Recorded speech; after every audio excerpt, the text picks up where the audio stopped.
we need to distinguish between procedural elements of democracy and the substantive elements of democracy. And sometimes people use them interwovenly. The procedural elements deals with all those routine things like the periodic elections, free press, and what have you. But when it talks about substantive democracy, is that you've been able to confer these freedom, liberties, and what have you to better quality of lives for people in terms of the outcomes of electoral democracy. You understand? But in our own context, even the procedural elements, there are still a lot of challenges in terms of the ability to deliver credible election, peaceful election, free, fair election, that at the end of the process, all the contestants, all the actors in that process will accept that this process has been fair to a large extent, that we accept the outcome of that election. When you now wins the elections, you now work within the democratic space.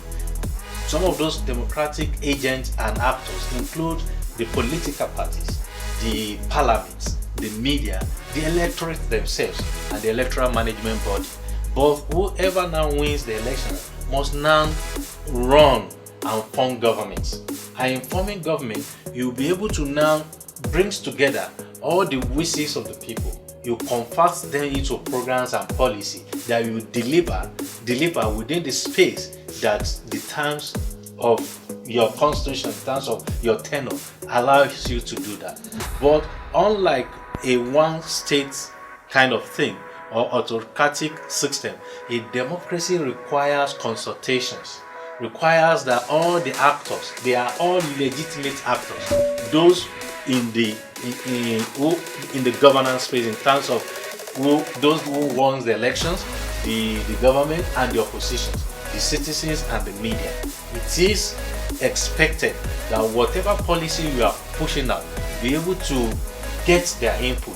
At the end of the day, it will now be a win-win. People can take ownership of those public policy you are turning out. You understand? At the end of the day, you now look at it in terms of the quality of life. Has my life been better under the democratic space compared with other forms that will be available?